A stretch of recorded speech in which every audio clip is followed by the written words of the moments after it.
Now I'm doing 2 packets of cigarettes, that's 40 sticks a day, and I'm doing vodka. I stopped going to class. So my lecturers emailed back home and they said, there's something wrong with your daughter because she doesn't go to class. Yet when my parents call me, I sound fine. But now me, I was there. Now the real partying was me. Every town in Malaysia, there's no town I had not been. Now the chicks we used to live in a house with Kenyans and girls from Botswana. They started telling you, the way you're moving, things are bad. You're going to die. And we're going to leave you here. And I used to think it's a joke. So one day I go to another state to visit another boyfriend. And then when I come back to Kuala Lumpur, the house is empty. Guys moved out.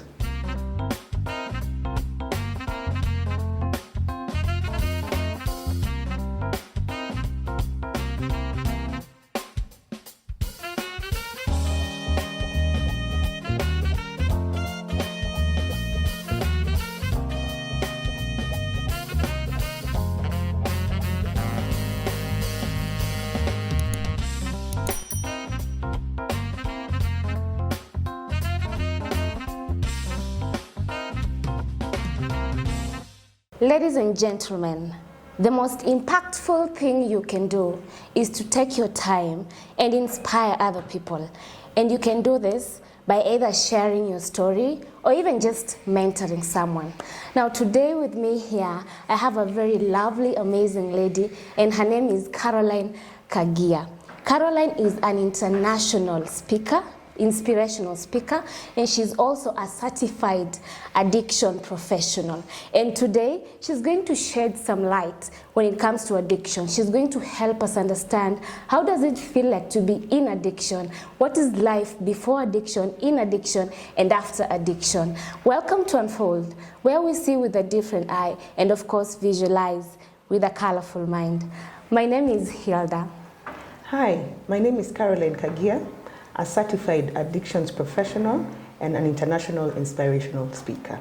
I am so excited you're here. Thank you for having me. Yeah, karibu sana. Asante sana. And I know you're ready to shed some light to those that are watching when it comes to alcohol addiction and drug abuse. And it's been a journey for you. You've been there, you've done that, and the rest is history. Yeah. So before we get deep into this discussion, I just want you to help us understand what really is addiction. For the sake of layman's language, I'll say that addiction is anything that overwhelms you, anything that is beyond your control, anything that makes you lose yourself. That is what I would call addiction. Yeah. And from the things I've seen and people I've interacted with, I realized it is something that starts with being mild, and then there's moderation, and then now it becomes severe and you just realize you're really deep into this thing. But now at what point do you actually realize, you know what, I am addicted? You know, funny thing is, many people don't realize they're addicted. Other people are the ones who realize on their behalf that they're addicted because addiction it's in psychology is what we call, addiction is a brain disease. So you as the addict, you don't know that you have a problem, but other people can see it, you see.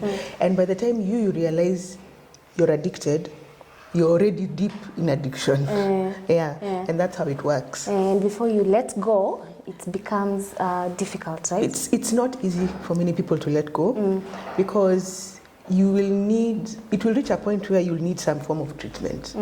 Not necessarily rehab, but you need to see like a psychiatrist or a psychologist or just somebody to help you understand the process of what you're going through. Because many addicts, even if you ask them now, they're not addicted. Yet you're the one who wakes up at 6 o'clock to go and look for the nearest wines and spirits. Yes. But you don't think there's a problem. You, according to you, it is okay. You're fine. Yes. But the people outside can see that you, the way you're going, you're in trouble. Yeah. So addicts are normally people who are in denial. There's something we call denial. You have a problem, but you've denied it. And addiction is not necessarily just alcohol and drugs. It can be sex, it can be gambling, it can be food, it can be anything. Yes. Yeah. Now, before you became, you confidently became a certified, The word is certified. It is certified, yes. Okay. Yes. Before you became a certified addiction professional, there's a story, Carol, because you just can't wake up in the morning and you say, you know what, today I'm going to be an addiction professional. You have a story. Now, I want you to take us step by step. Who was Carol before addiction? Who was Carol during addiction? And who was Carol after addiction? Well, Carol before addiction, does she remember herself? I think I was pretty much, I've grown up in a pretty normal family. We are five children. I'm the firstborn. I come from a Christian home. If I look into my background, I remember I used to be in CU when I was in high school. Oh, wow. I went to a national school. I was in CU. I used to play the piano because I play the piano from the time I was 6. But I was a very laid-back person. I think I had self-esteem issues. So I was not those shouty kind of people. Like you're everywhere. Yeah, I was a laid-back church girl. CU choir, name it. That is Carol before addiction. Carol during addiction switched into something else that until today I still try to figure out, because like for me I started drinking when I was 19. 19. Yes, just after Form 4. I was privileged to do Form 5 and 6. So in Form 5 I got culture shock, because now I'm mixing with all kinds of people, you know, white, black, name it, and then I'm seeing. When you say you were caught up in culture shock, what do you mean? Where were you? Why was I caught up in culture shock? Yes. Because I was seeing girls smoking. Ah, okay. And me only used to see girls smoking on TV. Now I'm seeing it In live real life. and direct. And then there was also another smell that was not a cigarette, and I later came to realize guys also used to smoke marijuana. So remember I had self-esteem issues. So here is Carol, she's joined Form 5. Then there's this girl who was in my class. She was very popular because she was so beautiful and whatever, and she was very popular with the boys as well. And she wanted to become my friend, and I couldn't understand why. Because considering she was everything that I was not. She's popular, I'm not. She's beautiful, I thought I was not. You know, stuff like that. Then I discovered she's a smoker. And she's the one who introduced me to my first cigarette. Okay. So I started smoking very fast. In fact, by the time we were finishing the first month in Form 5, I was already addicted. I was a chain smoker. So then she realized me, I've not touched alcohol, and I'm a virgin. You know, all those nice things. Yeah, and someone is like, are you even normal? You know. And how she's telling me she broke her virginity at 15, I'm like, What? 15. My son is 15 now. So I'm thinking, 15? What was I doing at 15? 15 I was in Form 1. Nice girl, I've just entered high school. Then she discovers, hey, Carol is a virgin. And she tells me, because she knew there was a cowboy I liked in another school somewhere. She told me, you know, if you sleep with this guy, I'll bring for you a bottle of wine. Hey. Curiosity. Hey, and you know, here in school, I was in Limuru Girls. I had told God, I had promised God I'm going to get married pure. Yes. You know, even things like alcohol and cigarettes had never crossed my mind. It is not your portion. It's not my portion. But here you see, I've already become a smoker. And now I'm thinking, peer pressure is real. And now is real. I am trying to fit in with her crowd. So I'm like, okay, now we'll organize with this dude. We do whatever. So I get my bottle of wine. Now, me, I don't know you if you read these books, Akina Mills and Boone, Akina Jackie Collins, those my romance books. Okay, your generation is kind of different. So, you know, you read those books and there they describe, you know, the sex. And Yes. You're in cloud 9, so we go and nini with this guy. You guy. Have you ever wanted to swallow, wish this ground would swallow you because it was not what you expected? Yes. Now here Carol is a smoker, now I'm no longer a virgin. But at least on Monday I have a story to tell. So on Monday I go to school and I tell her. And she was so excited, you could think it was her who had needed with this guy. So So she told me, bring your bottle of wine. Okay, sure. Okay, sure came Tuesday. And true to her word, she brought me, it was 12% red wine, 250 ml, that's a quarter. And she tells me, when you go home, drink this thing slowly, and you make sure you open the window of your bedroom, because alcohol has a smell. Hey, here's Carol, she's hidden booze in her bag. I've been picked, I've gone home. Me, I've done homework, I'm vibrating now, I'm waiting for guys to go and sleep. Madhe haendi kulala. She's just moving around. Finally, at some point, she went to bed. I said, Jesus is Lord. I sat on my bed, opened the curtain. This is around midnight. And because the first sip, I'm like, yuck, it is so bad. Then the second one, then the third one. Then I remember there's a brother of mine who had started drinking when he was in high school. So he had told me, if you ever want to get drunk and the alcohol is not making you, you do what? You bend over, so the alcohol goes to the head. It gives you like a head rush. So I stood up, and that's exactly what I did. Nothing. Continued. I finished the bottle. I'm feeling nothing. Kabisa, nothing. It's like I was taking water. So I put the bottle back in my bag. I slept. In the morning, I woke up. I went to school. I asked this chick, Kwani, what is that you gave me? She asked me why. I told her it didn't make me high. She said, even kidogo. I said, and she told me, then you have a problem. Kumbe those words were to follow me later. I didn't drink again, but now I was a serious smoker. In fact, I used to wait, like when my parents are at home, I would have to find a way to smoke because of that craving.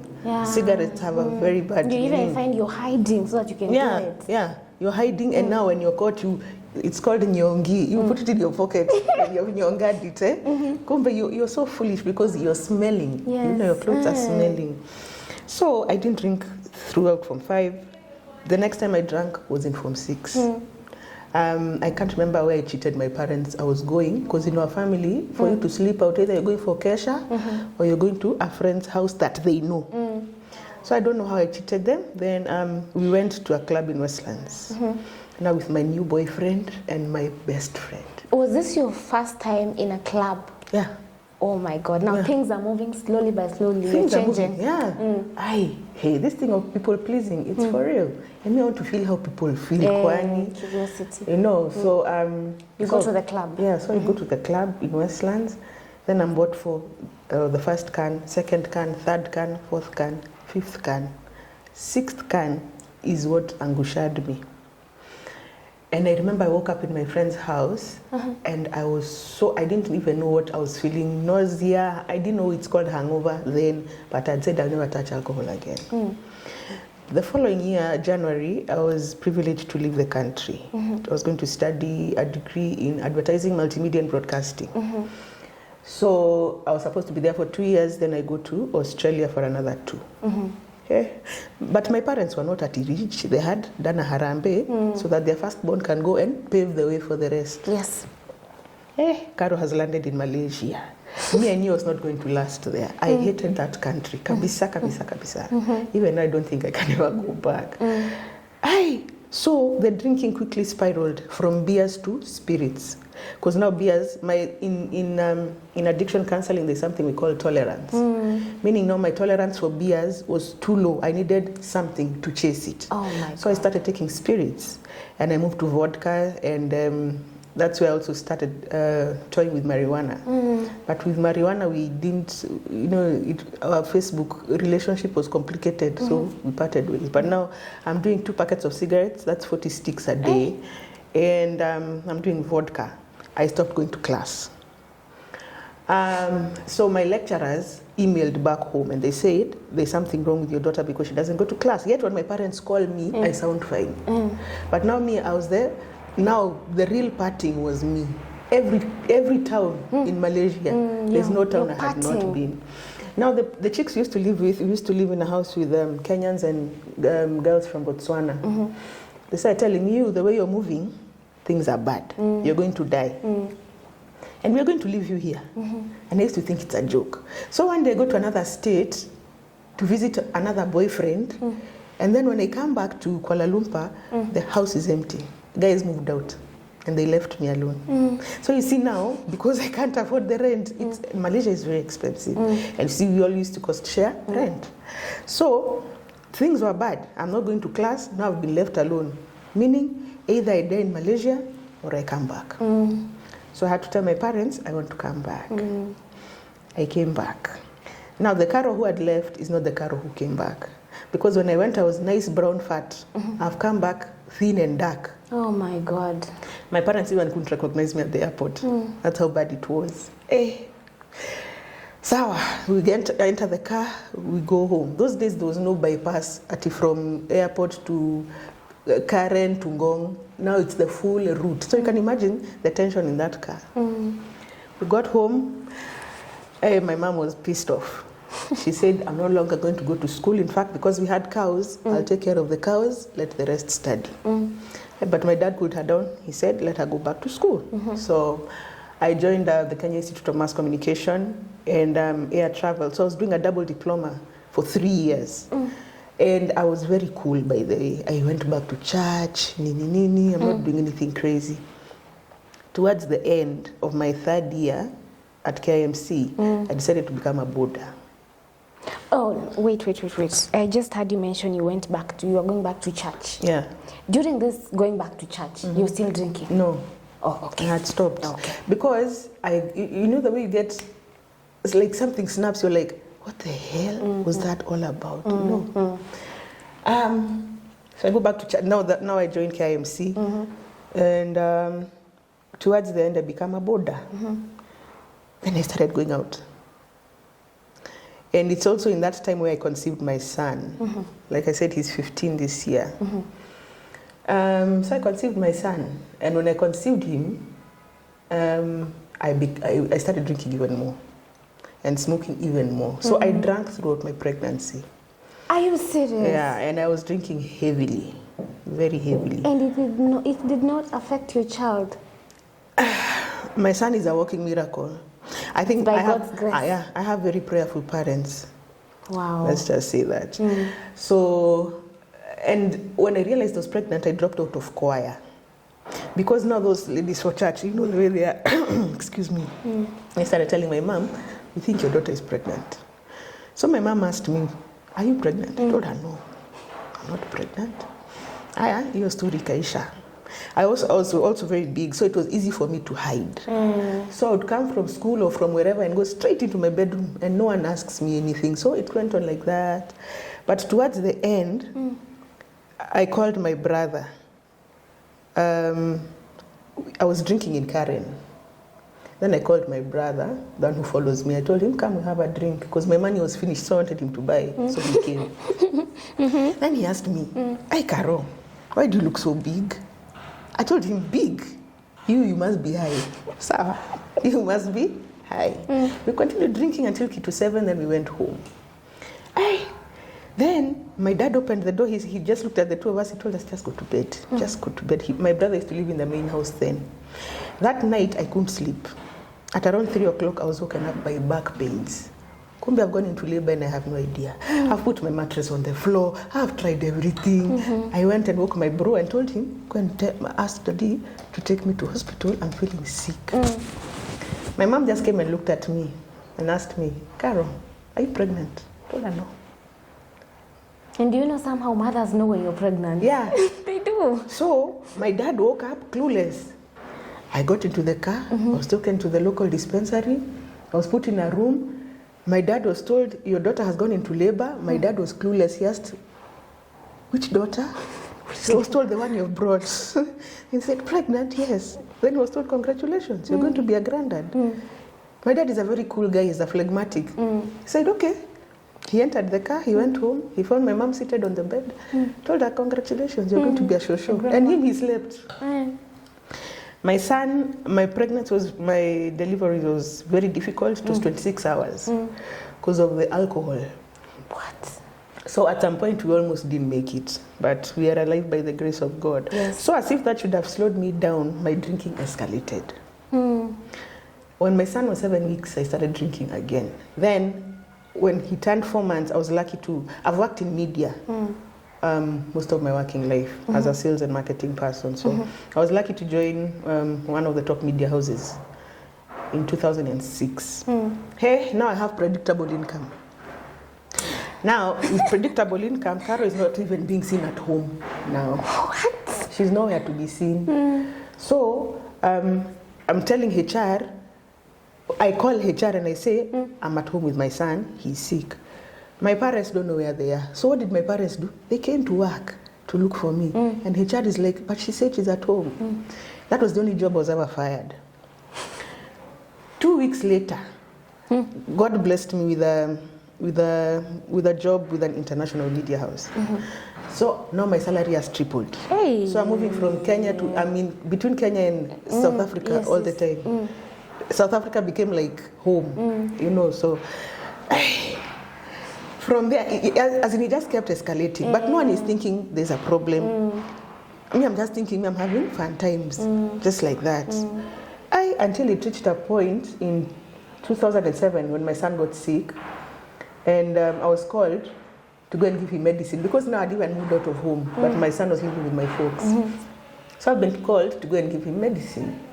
And I go to hospital and I can't even give him the medicine because my hand is like this. It's just shaking. It's shaking. Yeah. And that is 2007. My dad wrote me an SMS and he told me I need to go to rehab. That's in 2007. But me, because I'm earning such a big salary, you know, pride. Hey, pride. I'm like, but I can stop when I want. That's what addicts say. I can stop when I want. You cannot change me. Yeah, I mean, it's not a problem. When I want to stop, I can stop. I will stop. Yet I'm the one who is waking up. That time I was living in Rongai. I'm the one waking up at 6 to go and wake the barman next door to open for me. And I sit in the bar from 6 until some other strange hours of the night. My tolerance levels are very high. Very high. Continued like that. I get a job. After 3 months, I quit. Like that, I quit. Like that, I quit. Then in 2015, I got into a very toxic relationship. It was physically abusive. Excuse me. It was a violent one. And so it had to end. So we broke it off. And, excuse me, now I don't have income. I've quit my last job. I've broken up with this dude, so I have no money. So what do I start doing? I start selling things in my house. I sold almost everything. I sold my gas cooker. Now I'm using that green stove. You see? And any money I get is for? And I'm not even drinking expensive brands. Now everything has gone down. My lifestyle has deteriorated. I've sold my son's bicycle, my daughter's bed, my couches, everything. Then the guy who used to sell, to buy stuff from my house, one day he came and he said, because we were living in a gated community, my dad is in real estate, so he had given us a house. So one day this guy comes and says, "Ay, Nakaro, uko na milango poa?"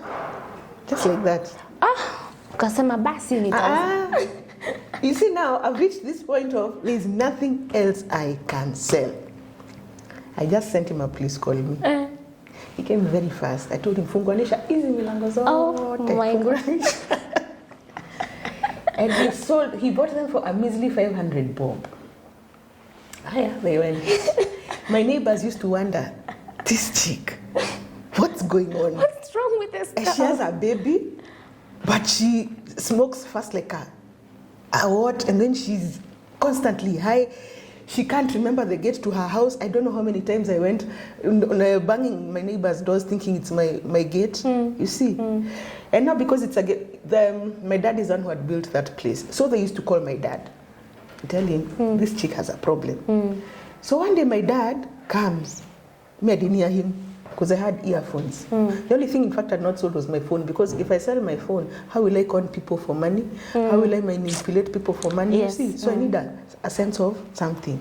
So my dad just checked in. And he asked me, where is everything? I showed him, hey, it's gone. And he asked me, and I was high. He asked me, were you auctioned? I told him, no, it's not auctioned. Hey. My dad, the only thing I remember my dad saying was that, Jerry, I love you because you are called after my mom and you need help. And he left. This is 26 2017. This is exactly 10 years later. 10 after 2007. Yeah. So now I started contemplating suicide. And the day I was planning to do it, something just told me no. So that morning, I sent my dad, please call me. Now this time he's the only one who is calling me because everybody else has discovered huyu dem ako na shida. So I told him I need to see you. Then he told me, you know where we live, you come. So we walked all the way home with my daughter. I told my dad I need help. Finally, after 10 years, told him I need help. It took you that long to realize actually you need help? Yeah, because I had hit rock bottom, literally. Yes. I mean, if you can even sell your shoes to drink, your handbags to drink. And the doors. And the doors. And my daughter's bed, you know, bicycle, nini, name it. There's nothing At this point, you already had your now second born, your daughter? Yes, my daughter. My daughter was, had she turned a year? Not yet. I can't remember. 2017, she was 2 years, almost 2 years. So I told my dad I need help. Then he asked me, are you ready to go to rehab? I told him yes. So I checked into rehab and I was there for 89 days. And I came out a day to my 37th birthday. Then that was my driving force to do addiction counseling because I needed to understand what is this monster called addiction. So I did addiction counseling. I was there for a year and a half. I graduated and I became certified. Oh my goodness. Yes.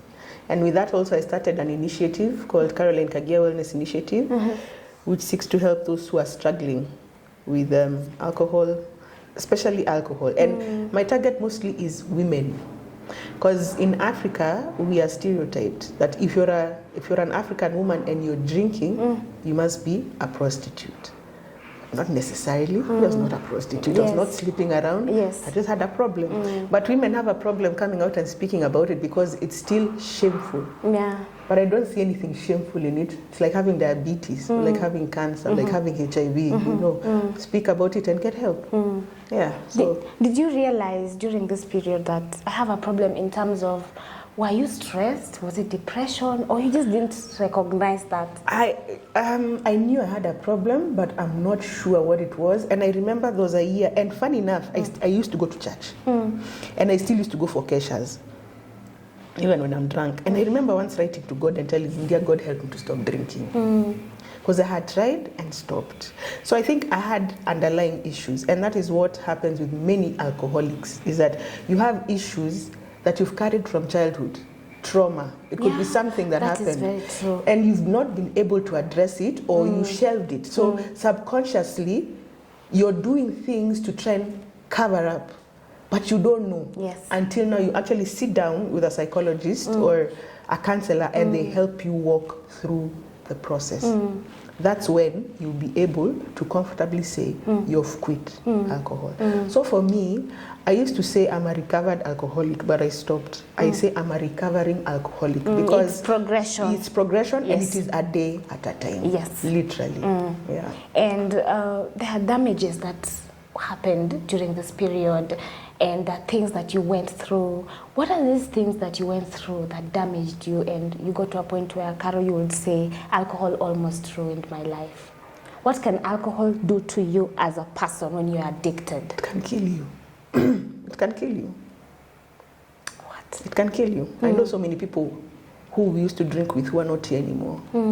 There's a guy who died, he got a seizure and he died in his sleep. His mother woke up to find the son dead. Another one also, people could not find him for 3 days. They had to break down his door. He had died in his bed. I've known people who have fallen downstairs because of alcohol. Seizures. These things called seizures, whereby you shake like what because of withdrawals from not drinking. Those things can kill you. If it doesn't kill you, you mess up with your intestines, your kidneys, basically your body organs, and your mind, most importantly. You stop thinking like a rational person. You become so irrational that someone tries to have a normal conversation with you, they're not able to. Yes. Because hampatani. By the time I was going to rehab, I had forgotten how to talk to people. I couldn't speak. Because the only person I used to speak to was my bottle or my 6-month-old baby at the time. So I had forgotten how to speak to people. And I've even seen older people being told when they're going for checkup, they're even being told avoid alcohol. And you realize when you're growing up and you're becoming older, it really damages you as a person. And there's so many people who have been there. It has happened. And while I'm speaking, there's something that has just come in my mind. Too much of something is poisonous. That statement is very true. And even, I love telling people, the Bible says, give wine to those who perish. And someone will come and challenge you and tell you, the same Bible says, Jesus turned water into wine. Like there's so many, I would say, stereotypes or anything about alcohol. And I feel, especially my generation, people are getting lost. It is party after party. And then they're drinking these cheap drinks for 120 bobs, 150 bobs. Can you imagine? And you're not drinking just one. You wake up in the morning, you go for it, it gets finished, you realize, how just care poor, you go for another one. Like that. Those cheap drinks are terrible. I'm not saying that the expensive ones are the best. They are not bad though, but those cheap things, those things are very bad and they're very dangerous. And even the people around you, I realize some people, it becomes normal because of the circle. Unapata uko na hii circle ya watu wanakuambia uko wapi leo tuende tukunywe nini. So there are people who are already in addiction right now and they're struggling to come out of it and recover. What is the recovery process like? How can this addicted person recover from addiction? First, you need to seek help. First, you need to accept that you have a problem. Yes, you have to accept. Yes. And many don't. That's why you'll realize many are forced into rehabilitation, and those people, majority of the people who are forced into rehab, when they come out, they relapse immediately because they never wanted to go through. Okay, let me put it this way. Addiction to alcohol and substances is such a complicated process that everybody needs their own plan or their own program. Like me, when I'm dealing with people, I deal with you as an individual, not as a team.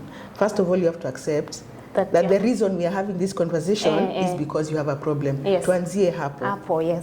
Those who refuse, I find it hard to deal with such people because you're wasting time. Until you reach that point where you say, enyewe, nimekubali, there's an issue, let's do something, then we can have a conversation.